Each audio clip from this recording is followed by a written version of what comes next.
Hello guys and welcome to Zim Reality ITV. My name is DJ Spark Zimbabwe. Tripo panapa chivhitivhiti chakanzwa iswi. Chivhitivhiti chatotaura nyaya dzakasiyana-siyana dzinenge dzichiitika mativi mana ose enyika yeZimbabwe. Ndofunga kana paine vanhu vaifollowa Zim Reality ITV for my past 2 weeks taitaura nyaya yebira rayaitwa naApostle Monalita musi wa 14. Is it 14 Apostle? Right, musi wa 14. So bira rakaitwa. Now ndine vanhu vandinawo panapa natimbonzwewo kuti chichaitika kubira zvakafamba sei, wakakomborerwa here kubira. Ndinenge ndigona kushandisa language cheche yekuti kukomborerwa, makakomborerwa here kubira.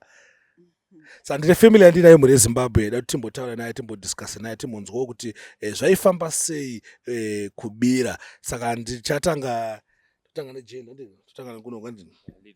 Ladies first. Ladies first, anonja kubatira here kana kuti muchabata mega. Makasimbere DJ Sparks. Muri Zimbabwe ngade kuziya kuti munoitwani uyezve kwanga kuri sei kubira. Okay, nindoitwa Maita Tenda. Ndogara muno muHarare. Kubira handina kana mawords ekuti I don't have the words to express what I want to say or how I feel, because zvandakauya before bira nezvandadzoka ndave after bira, there are two totally different images of a person, one person.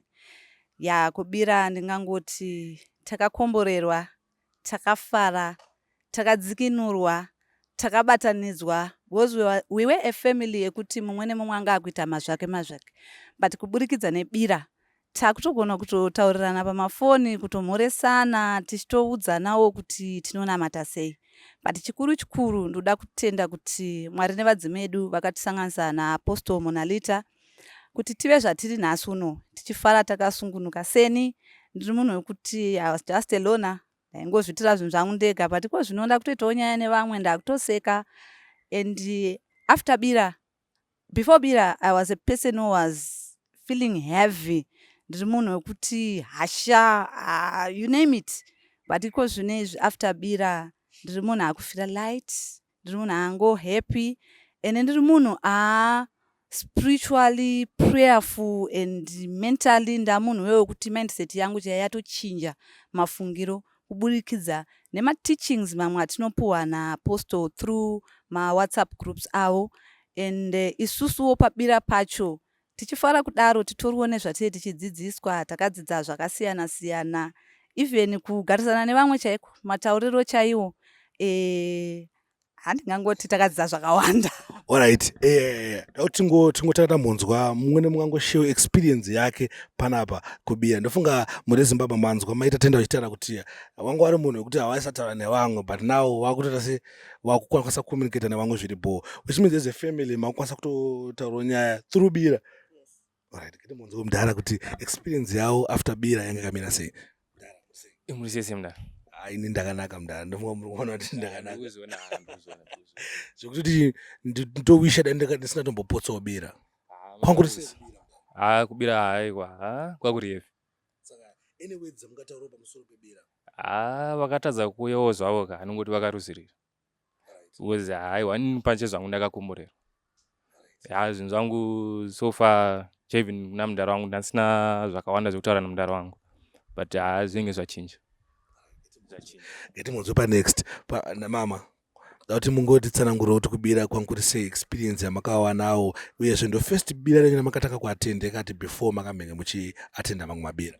Aiwa, kubira ndakakomborerwa zvisingaite, and ndo first bira rangu randakaatenda mulife mangu, and ndiri munhu anga ane maheadaches asingaperi.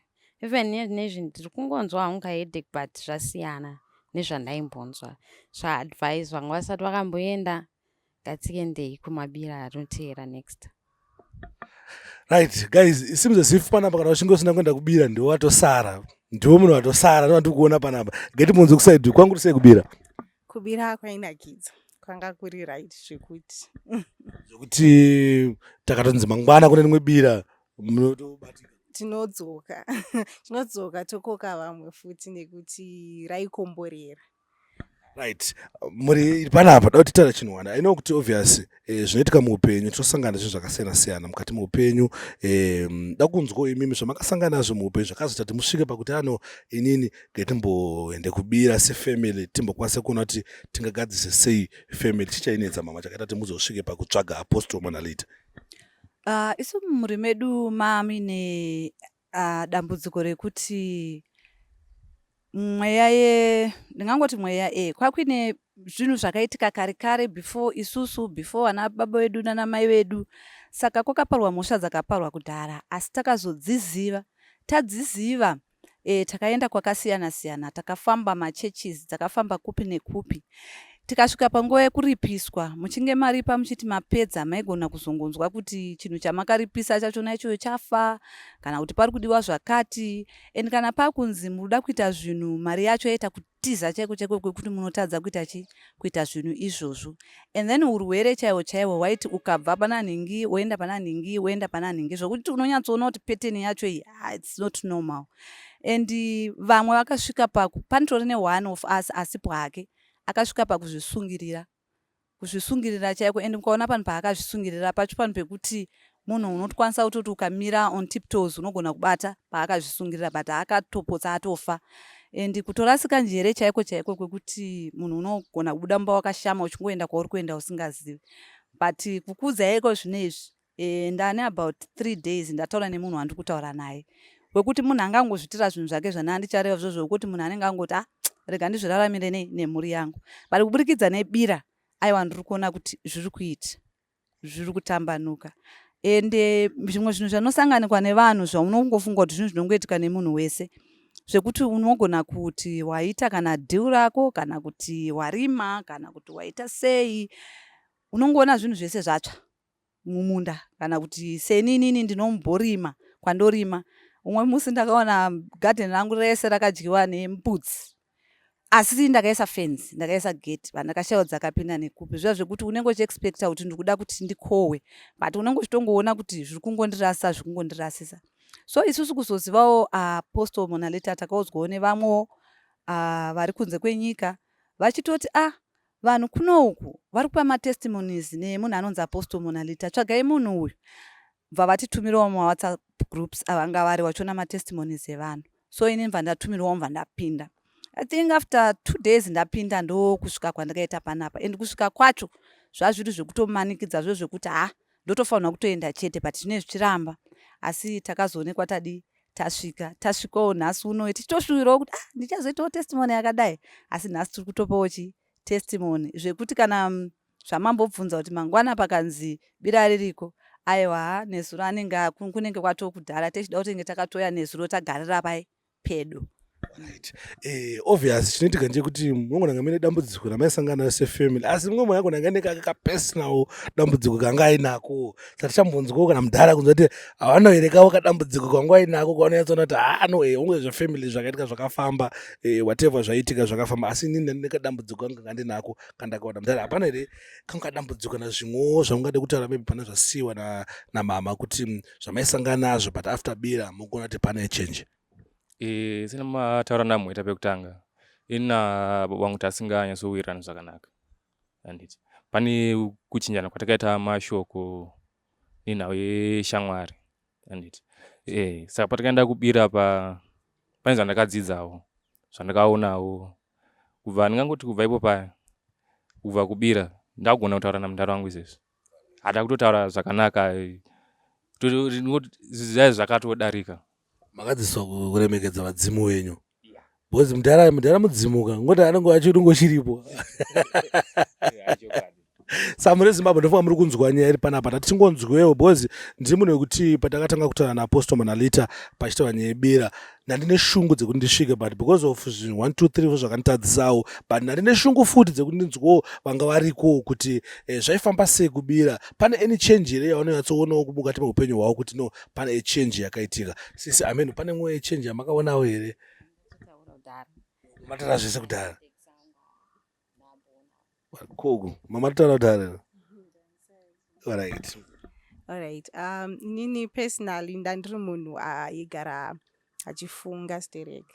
like you just worry about the future kuti chii chichaitika chii. But now after bira unongoona kuti youare at ease, hausi kufungisisa, unyatsoziva kuti Mwari nevadzimu vachakutungamirira and une confidence nezvese zvaunenge uchiita because uri kuziya unenge, I think takadzidziswa kuti Mwari nevadzimu vanotichengeta and nyangwe ukaipinda mumatambudziko akaita sei unongoramba wakashinga. Plus iyo nyaya yekuti tanisina kubatana, vamwe takutotaurawo nenyaya through bira iroro, takutotaurawo, takuseka, taane nyaya, tahambo. Mumwe aiti toti inini zvangu nemhuri yangu ndiri kuzvionera nemhuri yangu, but izvezvi vanhu takutaura.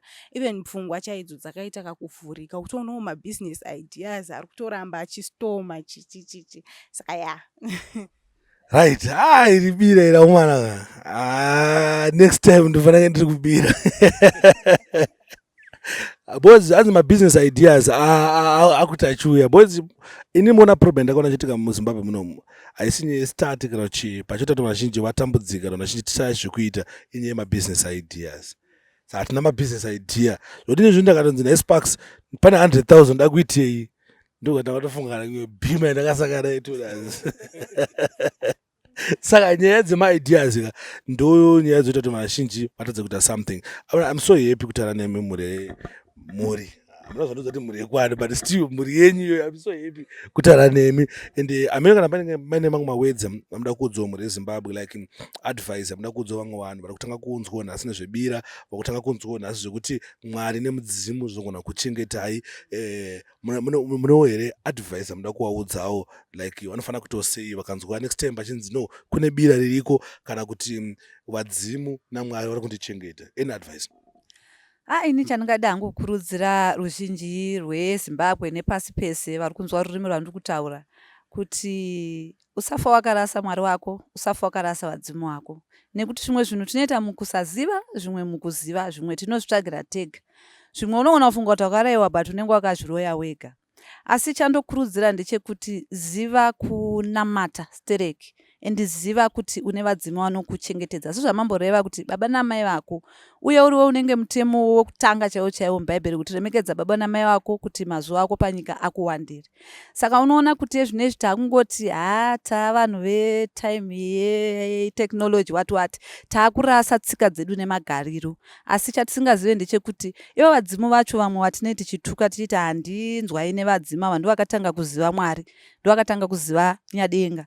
Saka isusu ngatikwanisei kuti tienzani, not kuenzanisa as such, but ngatifambidzane navo, nekuti vadzimu vedu ava ndo vari pedo naMwari, nekuti vari nyika dzimu, vanotisvitsira kuna iye vatoti Mwari nyadenga musika vanhu.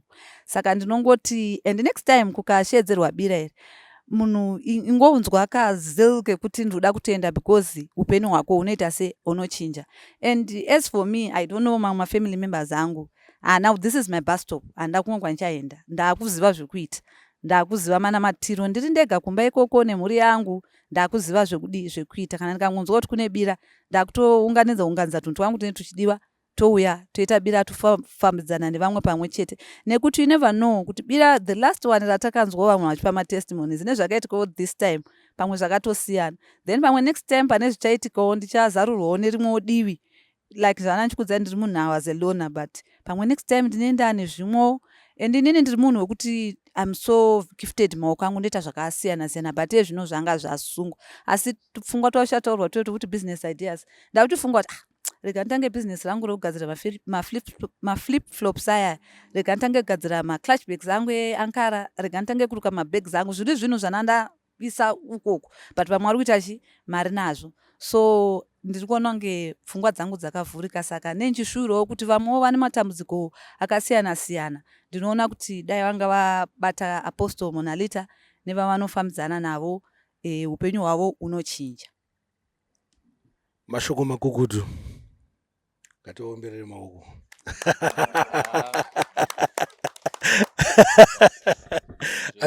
Ameno mudara, munowo zvekutaura here, because kuna vanhu vatanga kuzunzwa nhasi. kuti kune bira ririko uyezve pane machanges anoitika muupenyu kana uchinge mabva kubira amene mune mamwe mawedzere amunokwanisa kuudzawo vamwe vanhu vari kunzwa because chinoitika nchekudaio vanhu vazhinji vanotya like change kana kuti vanhu vazhinji vanotya kutanga zvinhu zvinyowani but kana vachinge vanowa mumwe munhu anotaura kuti anoti handiko kubira zvakafamba so enezvi ndakufila so kana kuti ndakunzwa so anokwanisa kumotivetekawo amene mungatoma mashoko here mairi matatu amungangovasiyirawo vari kuona nyangwe hana zvizhinji zvandingakwanisa kutaura but pakanzi bira hamusasariri uyai munobetserwa munosununguka ndichida kutendawo apostle Monalita kuti ndasingazivi zvizhinji but izvezvi ndavhurika vanobetsera chaizvo. Hello, how are you? Anyways, zamuda kudzo okay. Avanenge vasingataura vanenge varatidza kuti vakanyarara kuku.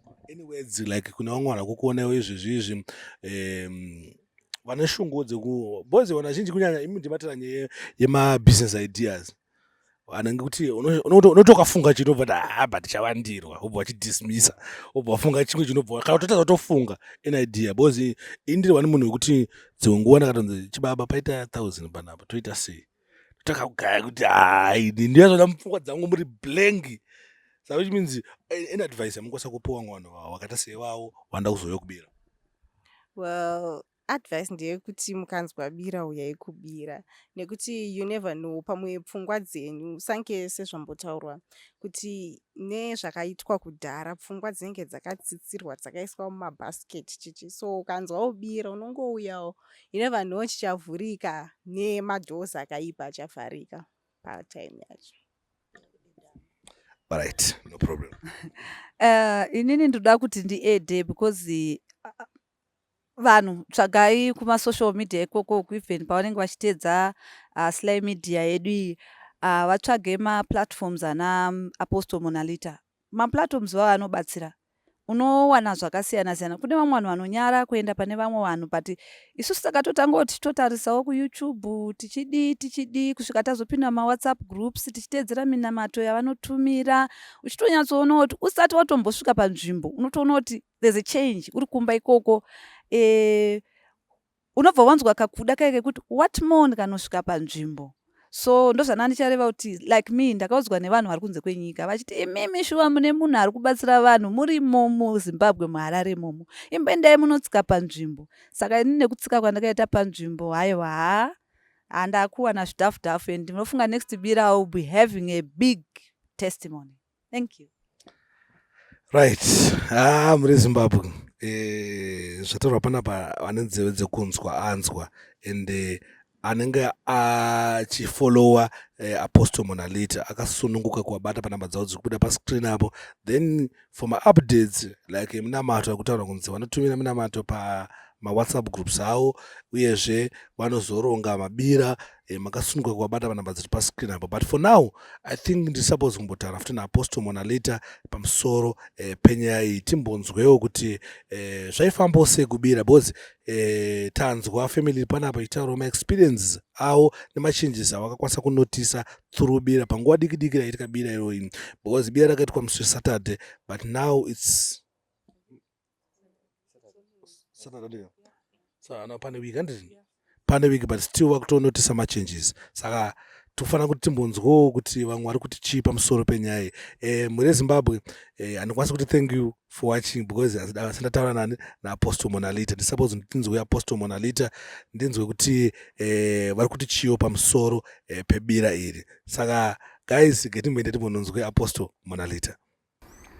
Right, muri Zimbabwe ndofunga manzwa family yanga ndichitaura nayo yanga ichitaura kuti ine matambudziko akasiyana siyana avaisangana nayo mukati mefamily yavo. Vamwe vane kusawirirana kwavaita, mumwe anga achitaura kuti haisatowirirana baba wake because of misunderstanding but after bira vakazokwanisa kutaura vese. Mumwe aita kuti ndandiri lonely ndisingakwanisi kutaura nevanhu but now I'm okay. Then mumwe anga achitaura kuti no even my business ideas pambusina but after bira my business idea apo. Saka nawo genditaura naapostle Monalita vanova ivo mukuru wezvese zvaitika zvanga waronga dare iri kana kuti wanga waronga bira iri saka itaura nawo. Saka chekutanga chatanga tavakurukutidza muchirongwa tichingoti apostle ndekuno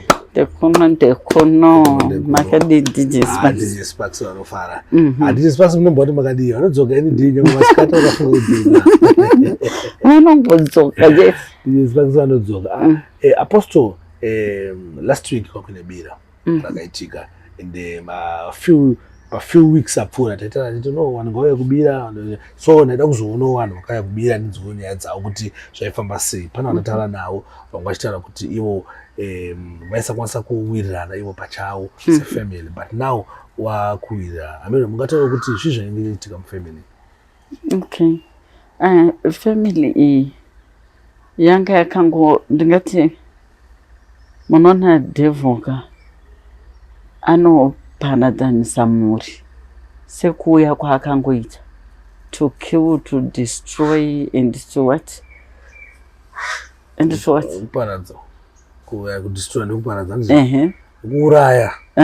To kill kusakanaka yakuzouraya kuparadza nekuita nekunyonganisa. Ndizvo ndizvo. So and to steal kuba. Meaning akauya kuzobira vanhu mufaro wavo utano handiti peace kubira vanhu even pfuma handiti ka right kuuyazve nekuuraya devil anouraya nenzira dzakasiyana siyana handiti devil anodestroy anoparadza nenzira dzakasiyana siyana anopfeka mukati mevanhu ndo maanoshanda ari.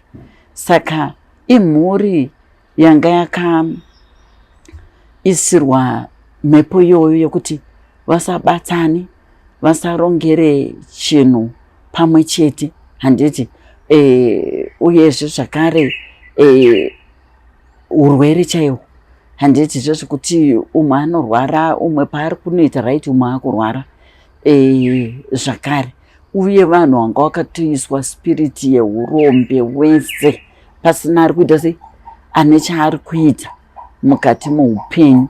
Saka ndo mauriro avakaita waudzwawo nehama dzavo dzanga dziri kunze waiona maplatforms enyaya handiti wakakwanisa kuti vange vachipinda muwhatsapp group iroro wakaona mune matestimony wakatangawo kufollowa pane munamato endinoitira DJ Sparks kuti munhu anogona asina mari yekutokwira kombi chaiko DJ Sparks moza devil kana anyatso kuti newe kukwataka munhu anoshaya mari yekukwira kombi ake kuti asvike pano handiti. Saka WhatsApp groups andakama kiretera izvozvo kuti munhu anogona kunge asina mari even yekombi but anogona kusanobatsirikana nemunamato endinoposta pai mumawhatsapp groups angu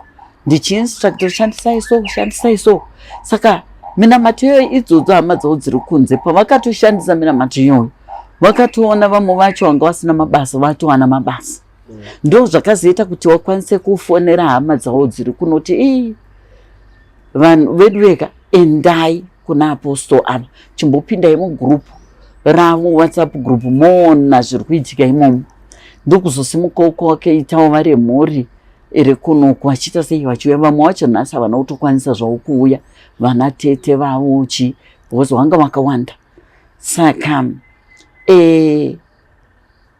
kuuya kwavakaita ndizvozvo takangopinda mu1-on-1 mudare mweya ukataura navo zvese munhu nemunhu achiudzwa zvake kuzotanga kubatsirana ipapo then mweya uchizoudza kuti vanofanirwa kunge vari pabira.